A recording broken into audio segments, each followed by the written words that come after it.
ప్రార్థన. ప్రేమగల మా తండ్రి, నమ్మకమైన వాడ, మా రక్షకుడు, విమోచకుడు, సజీవుడు, నీ ప్రియకుమారుడైన క్రీస్తు యేసు వారి నామములో ఇంతవరకు కూడా మరి మా తండ్రినైనా నీ యొక్క మందిరావరణంలో నీ యొక్క సన్నిధిలో సంతోషించగల భాగ్యం మాకు ఇచ్చినందుకు వందనాలు చెల్లించుకుంటున్నా. కొందరు ఊర్లో అయితే వెళ్ళి ఉన్నారు, తిరిగి ఈరోజు కానీ రేపు కానీ మరి నాయన రాబోతున్నారు. వారి కొరకు కూడా సిద్ధపరచని వాగ్దానాలు మరి మా తండ్రినైనా అవునయ్య. మరి మా తండ్రి ప్రతి ఒక్కరూ కూడా నీ యొక్క రాజ్యం కొరకు ఎదురు చూసే బిడ్డలుగా మరి మా తండ్రినైనా మా అందరినీ కూడా ఉంచమని, ముందున్న సమయాన్ని ఆశీర్వదించమని మా రక్షకుడు క్రీస్తు యేసు వారి నామములో ప్రార్థించి స్తోత్రించి వేడుకుంటున్నాం మా తండ్రి. ఆమేన్. ఈ వాగ్దానం అనేది ఏంటి అనేది మనకు తెలియదు. యాక్చువల్లీ ఈ యొక్క జీవగ్రంథం అనేది మనకు, జీవగ్రంథం ఎవరికి? మన అందరికీ. సహోదరుడు భక్త సింగ్ గారి ద్వారా ఈ యొక్క వాగ్దానాల పండుగ ఆయనే. వాగ్దానం అనేది ఏంటంటే జీవగ్రంథంలో ఉన్న వాగ్దానాలన్నీ కూడా మనవే, కానీ ఒక స్పెసిఫిక్గా ఒక ప్రత్యేకంగా ఒక వాగ్దానం మనం పుచ్చుకున్నప్పుడు, అందుకున్నప్పుడు అందులో ఉన్న సారాంశం బట్టి మనము తల్లిదండ్రులు పిల్లల గురించి, పిల్లలు వారి యొక్క పేరెంట్స్ గురించి, వారి యొక్క జీవితంలో ఆ రీతిగా వాళ్ళు జీవించాలని, వారు ఆ రీతిగా అనుభవించాలని వారు దేవుని యొక్క సన్నిధానంలో వేడుకునేటట్లుగా ఉంటారు. వాగ్దానం అనేది దేవుడు ఎందుకు ఇచ్చాడో ఇప్పుడు మనందరికీ రండి. 2 పీటర్ 2వ పేతురు తీయండి అందరూ కూడా. 2వ పేతురు, అందులో 1వ అధ్యాయము 4వ వచనం మనందరం కలిసి చదువుకుందాం. 2వ పేతురు 2 పీటర్. వాగ్దానం అంటే ఏంటో మీకు నేను మాట్లాడుతూ వస్తూ ఉన్నా. 2వ పేతురు 1వ అధ్యాయం 4వ వచనం మనందరం కలిసి చదువుకుందాం. Read all together. ఆ మహిమ గుణాతిశయములను బట్టి ఆయన మనకు అమూల్యములను అత్యధికములనైన వాగ్దానములను అనుగ్రహించి ఉన్నాడు. దురాశను అనుసరించుట వలన లోకమందున్న భ్రష్టత్వమును ఈ వాగ్దానముల మూలముగా మీరు తప్పించుకొని దేవ స్వభావమునందు పాలివారగునట్లు వాటిని అనుగ్రహించెను. ప్రభువు వారి సహాయం కొరకు ప్రార్థించుకుందాం. ప్రేమగల మా తండ్రి, ఇంతవరకు కూడా మీరు ఇచ్చిన సమాధానం కొరకు, ప్రతి ఒక్కరి ముఖంలో కూడా సంతోషం కొరకు వందనాలు చెల్లించుకుంటూ, నైనా ఈ యొక్క మాటతో మాతో మీరు మాట్లాడుతూ రండి. నీ దాసుని సిలువ చాటున దాచి నీ యొక్క నోటి బోరుగా వాడుకుంటూ రమ్మని మా రక్షకుడు క్రీస్తు యేసు వారి నామములో ప్రార్థిస్తున్నాం మా తండ్రి. ఆమేన్. వాగ్దానం అనేది ఏంటంటే ఆ మహిమ గుణాతిశయములను బట్టి, దేవుని యొక్క మహిమ గుణ అతిశయం, ఆయన యొక్క మహిమ, ఆయన యొక్క గుణము, ఆ యొక్క దానిని బట్టి, ఆయనలో ఉన్న గొప్పతనము బట్టి మనకంట అమూల్యములను అత్యధికములనైన వాగ్దానములను అనుగ్రహించి ఉన్నాడు. అమూల్యము, అత్యధికము. మనము ఎన్ని వాగ్దానాలు తీసుకుంటున్నాం? సంవత్సరానికి ఒకటి. మన జీవిత కాలంలో ఇప్పటి వరకు ఎంత వయసు వచ్చిందో చక్కగా దేవుని యందు నమ్మకంతో విశ్వాసంతో ఉన్నవారు ఎవరో, దేవుడు ఈ యొక్క వాగ్దానం అంటే దేవుడు వారితో మాట్లాడుతూ ఉన్నాడు. దేవుడు వారితో మాట్లాడుతూ ఉన్నాడు. ఇప్పుడు నేను మన మందిరంలో కారు పరిచర్య చేస్తూ ఉన్న మహేంద్ర వాగ్దానం ఏంటి నాన్న? అది చదవండి. అది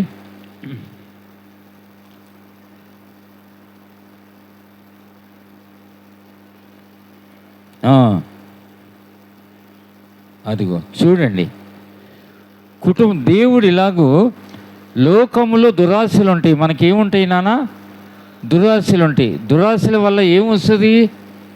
దుఃఖం వస్తుంది దురాశ వల్ల. ఇప్పుడు జాన్ కెనడీ యొక్క స్థితి ఇంతవరకు అనుకో, నేనేదో దానికి మించి 100 అంతలు నేను ఊహించుకున్నాను అనుకో, దాన్ని నేను పొందుకోలేను, నాకు అది సాధ్యము కాదు, ఇట్ ఈజ్ ఇంపాసిబుల్. అలాంటప్పుడు దురాశ ద్వారా నాకేమొచ్చింది? దుఃఖం వచ్చింది. దుఃఖము, లోకమందున్న దురాశల నుండి మనము భ్రష్టులుగా అవుతామట. మనము ఏమవుతాం? మనము భ్రష్టులుగా అవుతాము. కాబట్టి ఆ యొక్క లోకములో మనకు సంక్రమించే భ్రష్టత్వం నుండి తప్పించుకోవడానికి, అంటే ఇప్పుడు మహేంద్రకు వచ్చిన వాగ్దానం, దేవా నేను నీ సన్నిధానంలో ఉన్నా, నీతో నేను ప్రయాణిస్తూ ఉన్నా, నీవెంత కూడా మహోన్నతుడుగా ఉన్నావు, నాకు నువ్వు రక్షణను ఇచ్చావు, అనుగ్రహించావు, నా కుటుంబాన్ని కాపాడుతూ ఉన్నావు, జీవింపజేస్తున్నావు, పోషింపజేస్తూ ఉన్నావు, నా యొక్క దుఃఖమును నా యొక్క భారమును సంతోషముగా కూడా మార్చగల సమర్థుడవు నీవు అని నువ్వు నాతో మాట్లాడుతూ వచ్చావు. వాగ్దానం అది. వాగ్దానం అంటే అది. తర్వాత ఇంకెవరికి విజయమ్మనికి ఏమొచ్చింది? సదాకాలము నా బల్ల యొద్ద నువ్వు పోషింపబడుదువు. చూడండి, ఆమె కూలి పని చేసుకునే ఒక స్త్రీ. ఆమె ఎంతో ఉదయం లేచిన దగ్గర నుంచి 5 నుంచి పని మొదలుపెట్టిందంటే రాత్రి వరకు చేస్తూనే ఉంటుంది. ఎందుకంటే ఆ ఇంటి దగ్గర వాచ్మెన్ ఆమె. చూడండి, దేవుని యొక్క బల్ల దగ్గర ఆమె సదాకాలము భోంచేస్తుందంట. అంటే అర్థం ఏంటి? పని ఎవరిచ్చారు? దేవుడిచ్చాడు. కూలి ఎవరిచ్చారు? దేవుడిచ్చాడు. దేవుని యొక్క బల్ల దగ్గర సంతోషం ఉంటుందా, సమాధానం ఉంటుందా, లేకపోతే దుఃఖం ఉంటుందా? సంతోషం ఉంటుంది. అంటే ఆమె యొక్క పనిలో సంతోషము దేవుడు ఇస్తున్నాడు. ఇది వాగ్దానము. ఇలాగూ ప్రతి ఒక్కరికి కూడా వారి వాగ్దానం వారికి అది వచ్చింది. అంటే దేవుడు మనం భ్రష్టులుగా అవ్వకుండా, దురాశలకు పోకుండా. చూడండి, ఇప్పుడు అబ్రహాము యొక్క జీవితంలో 22, 17, 18 ఎవరన్నా చదవగలుగుతారా? ఆది కాండము 22, 17, 18. నేను నిన్ను ఆశీర్వదించి ఆకాశ నక్షత్రముల వలెను సముద్ర తీరమందలి ఇసుక వలెను నీ సంతానమును నిశ్చయముగా విస్తరింపజేసేదను. నీ సంతతి వారు తమ శత్రువుల గవిని స్వాధీనపరచుకొందురు. మరియు నీవు నా మాట వినినందున భూలోకములోని జనములన్నీ నీ సంతానము వలన ఆశీర్వదింపబడును. నా తోడని ప్రమాణం. చూడండి, ఇక్కడ అబ్రహాముకున్న ఆశీర్వాదం ఎలాంటిది?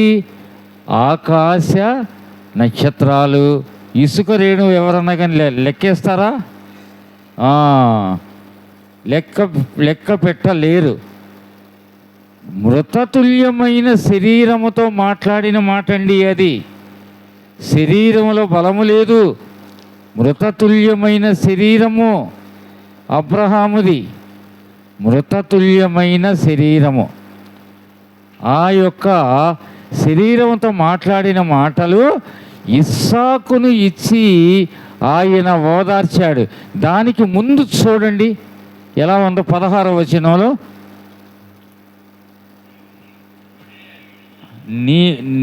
నీకు ఒక్కడే అయ్యున్న నీ కుమారుని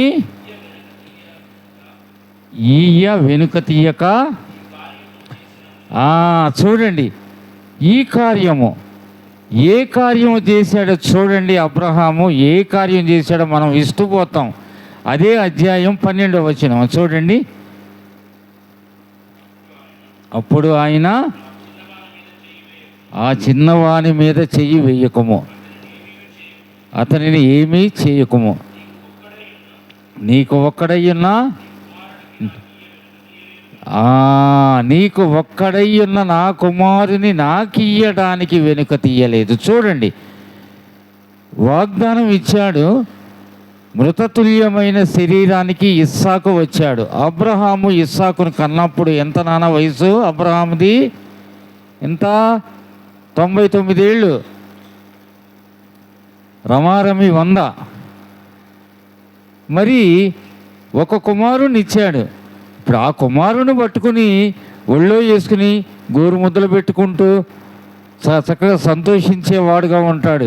తర్వాత కుమారుని బట్టి అంచనాలు, ఏదో మనలాటోళం అయితే ఇంకా వాడిని ఇంజనీర్ చేయాలి, ఈయనేమో డాక్టర్ చేయాలి, ఆ పిల్లనేమో అది చేయాలి, ఈ పిల్లనేమో ఇది చేయాలి, ఇట్లా ఉంటాయి మన ఆలోచనలు. అంతేగాని దేవుని బట్టిన సంగతులు ఉంటాయా? ఎవరు కూడా ఆలోచించరు. కానీ అబ్రహాము చూడండి, దేవుని యొక్క మాటను ఆలకించి తన ఒక్కగానొక్క కుమారుడైన ఆ యొక్క ఇస్సాకును బలిగా ఇవ్వటానికి ఏ మాత్రము కూడా వెనుక తీయలేదంట, ఏ మాత్రము కూడా. ఈ కార్యము చేసినందున, ఈ కార్యము చేశాడు, తన ఒక్కగానొక్క కుమారుని బలియాగము చేయటానికి సిద్ధపడ్డాడు, ఈ కార్యం చేశాడు. కాబట్టి ఎలాంటిది వచ్చిందంట నాన్న ఆశీర్వాదము? ఎలాంటిది వచ్చిందంట? సముద్ర ఇసుక రేణువులంతా, ఆకాశ చుక్కలంతా, నక్షత్రములంతా నీ సంతానం ఆశీర్వదించబడతారు. ఇంకోటి ఏంటంట? శత్రువుల గవిని స్వాధీనపరుచుకుంటారు. నీ యొక్క కుమారుని, నీ యొక్క సంతతి ద్వారా భూలోక జనములన్నీ కూడా ఆశీర్వదించబడును. చూడండి ఆదికాండము 15:6 ఏమనుందో. నెహెమ్యా నువ్వు ఆలకిస్తున్నావా? 15:6 అతడు యెహోవాను నమ్మెను, ఆయన అది అతనికి నీతిగా ఎంచెను. దేవుణ్ణి నమ్మడం నీతి. దేవుణ్ణి నమ్మటం, దేవుడు చెప్పిన మాటను, దేవుణ్ణి మనం ప్రశ్నించటం, దేవుణ్ణి మనం అనుమానించటం. అబ్రహాం అనుమానించలా, ప్రశ్నించలా, నాకు ఏ రీతిగా సంభవిస్తుంది ఇదని అనలా. అతడు యెహోవా చెప్పిన మాట నమ్మాడు, అది ఆయనకు నీతిగా ఎంచాడు. ఆ యొక్క నీతే ఇస్సాకుగా భూలోకంలోనికి వచ్చింది. ఆ నీతి మనము కూడా నీతి, దేవుని యొక్క మాటను పట్టుకుని మనం అట్లాగూ వేలాడాలి. చూడండి ఇప్పుడు సెకండ్ పీటర్లోనే ఎందుకు ఇచ్చాడంట ఆయన?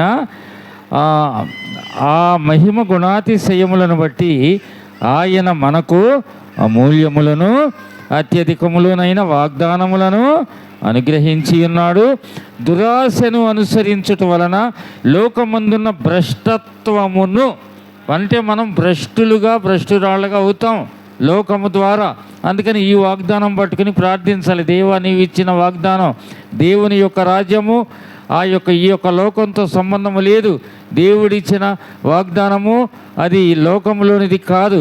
దైవరాజ్యానికి సంబంధించిన వాగ్దానాన్ని మనకి ఇచ్చి ఆ యొక్క వాగ్దానాన్ని మన యొక్క జీవితంలో మనం స్వతంత్రించుకునేటట్లుగా దేవునితో మన యొక్క ప్రయాణం ఉండాలి, మన యొక్క పోరాటం ఉండాలి. ఆ తర్వాత ఏమనుంది? ఈ వాగ్దానముల దురాశను అనుసరించటం వలన లోకమందున్న భ్రష్టత్వమును ఈ వాగ్దానముల మూలముగా మీరు తప్పించుకొని దేవ స్వభావమునందు పాలివారగునట్లు వాటిని. అంటే ఇప్పుడు మనం ఈ వాగ్దానం ద్వారా ఏమవుతామంట? దేవ స్వభావమునందు పాలివారం అవుతామంట.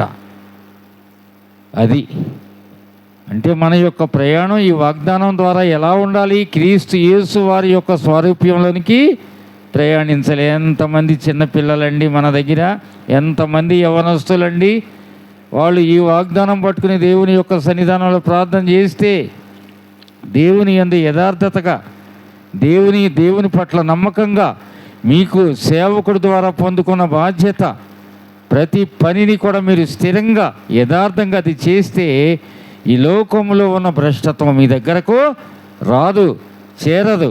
ప్రతి ఒక్కరం కూడా దేవుని యొక్క స్వభావములోనికి పాలివారం అవ్వటానికి మనం ఆ రీతిగా మనము ప్రయాణిస్తామంట. నిరీక్షణకు ఆస్పదము లేని సమయములో అబ్రహాముగా అవల. అబ్రాము నిరీక్షణకు ఆస్పదం అంటే అసలు ఆస్పదముగా లేని సమయములోనే దేవుని యొక్క మాట యందు విశ్వాసం ఉంచాడు. శరీరం మృతతుల్యమైంది. ఇది ఏంటి? ఇది ఎలాగూ వెనుక తీసినట్లుగా లేదు. దేవుని యొక్క వాగ్దానము దేవుని యొక్క మాటను పట్టుకొని ఆయన ముందుకు వెళ్ళినట్లుగానే ఉంది, కానీ ఎక్కడ కూడా సంశయించి నిలిచినట్లుగా మనము చూడలేదు. కాబట్టి ఇలాంటి అమూల్యములను అత్యధికములైన వాగ్దానాలను దేవుడు మనకు అనుగ్రహించి ఉన్నాడు. అది తీసి నాన్న వెనక్కి కెమెరా. ప్రకటనలు ఆలకించండి.